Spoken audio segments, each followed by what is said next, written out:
네, 무려 7개월 이상을 끌어왔던 제2차 경제지원 구제안이 지난달 상원과 하원을 통과하고 트럼프 대통령이 12월 27일 서명함에 따라서 최종 확정이 돼 지금 체크를 받기 시작한 분들이 계십니다. 이 가운데 이 경제지원금을 2,000달러로 인상하는 안이 하원을 통과했지만은 상원에서는 발목이 잡혀서 불투명한 상태입니다. 오늘은 이미 확정이 되어서 지급이 시작이 된 2차 경제지원금에 대한 궁금증을 풀어보도록 하겠습니다. 지금 전화에는 ABC 회계법인의 안병찬 대표 연결되어 있습니다. 안녕하십니까? 네, 안녕하세요. 네. 2차 경제지원금 600달러가 지급이 시작돼서 저희 회사에도 많은 분들이 벌써 받으신 분들이 계신데 저는 아직 못 받았습니다. 언제부터 지급이 시작됐고 언제쯤이면 받을 수 있을까요? 네, 그렇습니다. 2차 경제지원금 600달러를 이제 디렉트 디파짓으로 네. 지급이 시작된 것은 12월 29일 오후부터 시작이 되었기 때문에 네. 아마 좀 전에 말씀하셨던 것처럼 이미 받으신 분들이 많이 계실 거고요. 네. 그리고 이제 수표로 받으시는 분들은 12월 30일 날부터 이제 발송한다고 국세청에서 발표를 했기 때문에 네. 아마 이번 주부터 받기 시작하지 않을까 이렇게 생각이 되어집니다. 아하. 그런데 이번에 지급되는 2차 경제지원금은 1월 15일까지 모든 것이 지급되고 발송이 되어야 되기 때문에 네. 늦어도 1월 15일부터 일주일 내에는 대부분 받지 않을까 이렇게 생각이 되어집니다. 네. 그렇지만 만약에 못 받게 되면 2021년 텍스 리턴을 통해서 신청이 가능합니다. 네. 청취자분께서 해주신 질문인데요. 지난해 11월 달에 아기가 태어났다고 합니다. 이 아기도 600달러 받을 수 있는지요? 라고 여쭤보신 분이 계셨거든요. 지난해면 2020년이죠. 네네. 이번에 소득세 신고 기준은 2019년 것을 기초로 해서 하게 됩니다. 그래서 아마 국세청에서 그 정보를 가지고 있지 않을 거예요. 그렇지만 이런 분 같은 경우에는 2020년 소득세 신고를 금년 이제 4월 15일까지 하는데 네. 이때 부양가족으로 넣고 그다음에 그 안에 리커버리 리베이트 크레딧이라는 항목이 있는데 그것을 통해서 신청이 가능할 것으로 보입니다. 네. 자, 1차 때처럼 지금 대상에 제한이 있는 것으로 알고 있는데요. 어떻게 제한이 되고 또 최고로 받을 수 있는 금액은 얼마나 됩니까?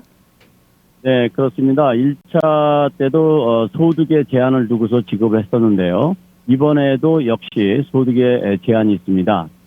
성인 한 명당 600달러씩 지급이 되는데요. 네. 17세 미만 그리고 그러니까 다른 말로 표하면 16세 이하가 되겠죠. 네. 한 명당 600달러씩 이렇게 지급이 되고 1차 때와 달리 이제 자녀 제한은 없습니다. 자녀 제한은 없고 그리고 이제 이렇게 될 경우 이제 부부가 이제 만약에 4명의 자녀가 있다고 하면 부부 1,200달러와 자녀 2,400달러에서 3,600달러를 받게 되겠죠. 그리고 17세 이상 성인 자녀는 해당되지 않습니다. 1차 때와 똑같이 17세 이상 성인 자녀는 안타깝게도 이번에 해당되지 않습니다. 그래서 이번에도 1차 때 마찬가지로 지급 대상이 성인과 그다음에 17세 미만의 자녀로 제한돼서 지급되게 됩니다. 네. 소득에 제한이 있는 것으로 알고 있는데요. 1차 때와도 약간 차이가 있다고 하는데 어떤 차이가 있는 거고 또 소득의 제한 규정은 어떻게 되어 있습니까? 네, 좀 전에 말씀드린 것처럼 소득에 제한이 있는데요. 2019년 소득세 신고를 기준으로 계산이 되게 됩니다. 네. 아시다시피 1차 때는 3월부터 시작을 했기 때문에 2019년 텍스 리턴이 마감이 되지 않은 상태여서 2018년과 2019년 두 해를 기준으로 했지만 이번에는 2019년 소득세 신고가 대부분 다 끝났기 때문에 2019년 소득세 기준으로 국세청에서는 지급이 되게 됩니다. 그래서 싱글의 경우는 75,000달러까지는 600달러가 풀로 지급이 되고 그다음에 75,000달러부터 이제 100달러당 5달러씩 줄어들게 되어가지고 87,000달러가 되게 되면 못 받게 됩니다. 부부 공동의 경우는 이거의 2배인데요. 그러니까 15만 달러까지는 이제 풀로 지급을 받게 되고, 그 다음에 15만 달러부터는 역시 100달러당 5달러씩 줄어들어서 17만 4천 달러가 되게 되면, 이제 받지 못하게 되고, 그 다음에 이제 보통 이제 싱글맘이나 싱글댓, 그래서 이제 헤드 오브 하우스홀드, 혼자서 이제 가족들을 이끌고 가는 가장, 헤드 오브 하우스홀드들 같은 경우에는 11만 2,500달러까지 풀로 받고, 그 다음에 역시 이제 100달러당 5달러씩 줄어들게 돼서 12만 4,500달러가 되게 되면 받을 수 없게 됩니다. 네. 자, 이번에는 1차 때와는 다르게요. 수혜 대상은 믹스드 스테러스 패밀리까지 확대한다. 이렇게 알고 있는데 이 믹스드 스테러스 패밀리가 어떤 건지 그리고 어떻게 수혜 대상이 되는 건지 궁금합니다. 네, 그렇습니다. 이번에 이제 새로 등장한 용어가 믹스 스테러스 패밀리라는 용어인데요. 네. 이것은 우리 이 한인들처럼 이민 가정에는 매우 중요한 이슈입니다. 배우자 중에 한 사람이 수혜 대상인데 영주권 또는 시민권자로서 수혜 대상인데 배우자가 다른 배우자가 소셜 번호가 없는 경우 그리고 자녀들이 소셜 번호가 없는 경우 이런 네. 경우에는 1차 때는 수혜 대상에서 제외가 됐었습니다. 네. 근데 이번에는 모두 수혜 대상에 포함이 되고요. 어허. 특히 이런 분들이 소득세 신고를 하게 되면 TIN, ITIN이라고도 하는데 Individual Tax Identification, Taxpayer Identification Number라는 것이 있습니다.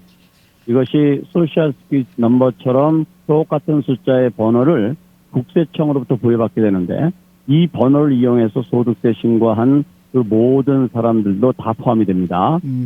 그래서 그리고 이제 또 중요한 것은 뭐냐면은 이번에는 당연히 이런 분들이 포함이 되는데 그러면 1차 때는 어떻게 되느냐? 이번에 2차가 통과되면서 1차 때 이것을 이런 이유로 못 받으신 분들은 포급해서 받으실 수가 있으세요. 네네. 그래서 이번에 2020년 소득세 신고를 할 때 이것을 꼭 신청해서 받으셔야 되겠습니다. 아까 말씀하실 때 이제 2019년 소득세 신고에 의거해서 지금 이 계산이 된다고 지금 말씀하셨는데 만일에 2019년 소득세 신고를 하지 않은 분들은 어떻게 되는 거예요?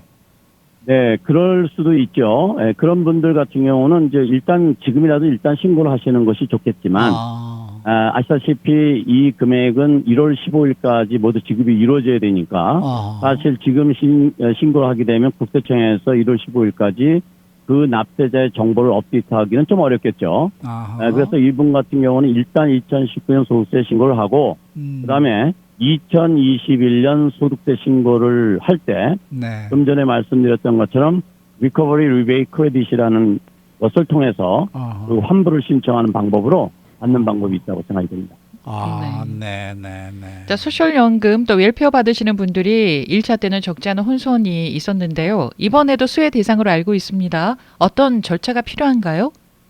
네, 지금 말씀하셨던 것처럼 이제 소셜연금하고 그리고 이제 웰페어 받으신 분들이 1차 때는 좀 혼선이 있었죠. 네. 왜냐하면 정부에서 그 발표를 조금 늦게 했기 때문에요. 그렇지만 이제 소셜연금과 웰페어를 받는 은행 계좌로 다 받으셨을 거라고 보아집니다. 그래서 수혜 자격이 될 경우에는 이번에도 똑같은 방법으로 지급이 되는데 1차 때보다는 좀 더 신속하고 정확하게 지급이 될 거라고 생각이 되어집니다. 왜냐하면 1차 때 이미 지급을 했기 때문에요. 그래서 소셜연금, 소셜 스피드 베네핏과 SSI를 받는 그 계좌로 입금된다는 것을 기억해 두시고 본인의 계좌 꼭 한번 확인하시는 것이 좋겠습니다. 네. 이번 이 경제지원금을 지급받는 방법이 몇 가지가 있는 것으로 지금 말씀을 해주셨는데 이 지급 방법에 따라서 수령 시기도 좀 달라질 것 같습니다. 어떤 방법들이 있고 그리고 시기는 어떻게 결정이 될까요? 네, 그렇습니다. 이 방법이 모두 4가지 방법이 있다고 보아지는데요. 첫째는 이제 디렉트 디파짓, 은행으로 직접 입금이 되는 경우가 있을 수 있고, 네네. 그다음에 이제 수표로 지급되는 것이 있고, 네. 그다음에 이제 세 번째는 데비카드로 이제 지급되는 경우. 그런데 이렇게 해도 지급이 안 될 경우에는 내가 환불 신청해서 받는 방법, 이렇게 4가지 방법을 생각해 볼 수 있습니다. 그래서 이제 디렉트 디파짓 같은 경우는 12월 29일부터 지급이 시작이 되었으니까 앞서 말씀드렸던 것처럼 이미 받으셨거나 곧 받으실 거고요. 네. 수표 같은 경우도 12월 30일 날 발송이 됐으니까 이번 주, 다음 주까지는 다 받지 않을까 이렇게 생각이 되어지고요. 네. 그리고 이제 데비카드가 이번 주에 발송 예정입니다. 그래서 데비카드로 받으시는 분들은 앞서 말씀드렸던 디렉트 디파짓이나 수표로 받는 것보다는 조금 늦어질 수 있습니다. 네. 이렇게 해서도 이제 못 받는 분들은 좀 전에 말씀드렸던 것처럼 환불 신청, 2021년 소득세 신고를 통해 가지고 환불 신청을 통해서 하는 방법, 이렇게 네 가지를 생각해 볼 수 있습니다. 네. 네. 자, 1차 지급됐을 그 당시에는요, 그냥 자동으로 자기 은행으로 그 돈이 들어온 그런 사람도 있고, 또는 그게 안 돼서 웹사이트, IRS 웹사이트에 들어가서 소셜 시큐리티 넘버 적고 몇 가지 절차를 통해서 입력이 된 다음에 받으신 분들도 있어요.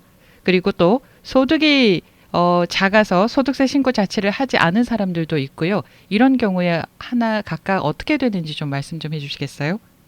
네, 그렇습니다. 1차 때 받았던 분들이 이제 여러 가지 다양한 경험을 하셨을 텐데요. 네. 1차 때에 자격이 돼서 받았다고 해서 2차가 보장되지는 않습니다. 어, 그 이유는 왜 그러냐면 네. 2018년, 2019년 소득이 어떤 변화가 있게 되면, 그러니까 2018년 소득세 신고로 받았는데 2019년 소득이 뭐 증가했다든지 뭐 이렇게 되게 되면 받을 수가 없게 되는 거죠. 그래서 자동적으로 지급된다는 것은 자격이 되었을 때 자동적으로 지급된다고 보시면 되겠고요. 그리고 소득이 없어서 또는 작아서 신고를 하지 않았다면 신고를 하시는 것이 좋은데, 좀 전에 말씀드렸던 것처럼 국세청에서 1월 15일까지 지급을 해야 되는데 그때까지 그 정보를 업데이트하는 것이 물리적으로 어려우니까 이런 경우에는 2021년 소득세 신고를 통해서 환불을 신청하는 방법을 선택하는 것이 좋을 거라고 생각이 되어지고요. 그리고 정부에서 1차 지급 때 non-filer라는 그 웹사이트에 그 웹사이트를 오픈해 가지고 여러 가지 그 은행 정보라든지 이런 정보를 입력할 수 있도록 기회를 주었었습니다. 네. 그것이 그런데 11월 21일 날 마감이 됐어요. 그래서 지금 들어가시면 국세청 웹사이트에 들어가시면 non-filer라는 메뉴가 없어졌습니다. 그리고 안내가 12월 20일 날 클로즈 됐다는 안내가 나올 겁니다. 그래서 이제 그런 방법은 이제 더 이상 어베일러블 하지가 않습니다. 따라서 만약에 못 받게 되실 경우에는 2021년 소득세 신고를 통해서 환불하는 방법이 환불로. 제일 마지막 방법이라고 생각이 됩니다. 네. 지난해에는 환불을 통해서 인컴 텍스 리턴을 하면서 환불을 통해서 받는 그러한 방법은 없었었죠. 있습니다. 있었어요? 그때 못 받으신 분들이 이번에 2020년 소득세 신고를 통해서, 그러니까 1차를 아직도 못 받으신 분들은 2020년 소득세 신고를 통해서 환불 신청하시면 됩니다. 아, 예. 근데 이 해외에서 근무하시는 분들이 상당히 많은 것 같은데 이런 분들은 어떻게 받게 됩니까? 네, 해외에서 근무하시는 분들도 자격이 되는데요. 다른 자격 조건들이 다 맞는다면. 그런데 2차 때는 애로사항이 많았죠. 왜 그랬냐면 국세청에서는 외국 은행으로는 지급하지 않습니다. 그렇다 보니까 주소도 불확실하고 이래서 못 받으신 분들이 꽤 있으실 텐데, 해외에서 근무하시는 분들은 미국 계좌 정보를 국세청에 제공하는 것이 중요하겠습니다. 그리고 만약에 그런 것이 어베일러블 하지 않다면 좀 전에 말씀드렸던 것처럼 소득세 신고를 통해서 환불 신청을 통해서 받는 방법이 있겠습니다. 네. 유튜브 창으로 질문 주신 분이 계시는데요. EIDL을 신청하셨는데 아직도 못 받으셨다고 합니다. 이번에 혹시 받을 수 있는지 여쭤보셨어요. EIDL은 완전히 다른 얘기인데요. 그건 이제 SBA를 통해서 신청하는 거거든요. 예. 그래서 EIDL 그 SBA에 그 신청하는 그 창을 계속 보시면서 어베일러블 하시면 바로 신청하시는 것이 좋겠습니다. 네. 자, 2차가 600달러 너무 작다. 이런 의견이 굉장히 많이 있는데요. 그래서 추가가 또 있을지 궁금해하시는 분들도 많으실 듯 합니다. 3차 있을까요? 네, 지금 그 3차는 오늘 지금 진행되고 있는 조지아의 상원 그 결선 투표가 절대적인 영향을 줄 거라고 생각이 되어집니다. 아시다시피 그 $2,000 지급하는 더 캐시 액트 오브 2020가 하원을 통과했지만 상원에서 발목이 잡혔었고, 그리고 바이든도 지금 추가 지원을 계속 시그널을 보내고 있습니다. 이번에 지급된 $600는 미래 추가 지원에 대한 다음 페이먼으로 생각해라라고 이제 얘기를 하고 있는데요. 이거의 결정적인 것은 역시 상원을 통과해야 되기 때문에 상원이 민주당이 다수당을 차지하게 된다면 가능성이 높아지고, 만약에 공화당이 다수당이 된다고 하면 쉽지 않을 거다. 또 혹시 이루어지더라도 우리가 기대하는 만큼 금액이 크지 않을 수도 있다. 이렇게 가늠해 볼 수 있겠습니다. 네. 오늘 말씀 잘 들었습니다.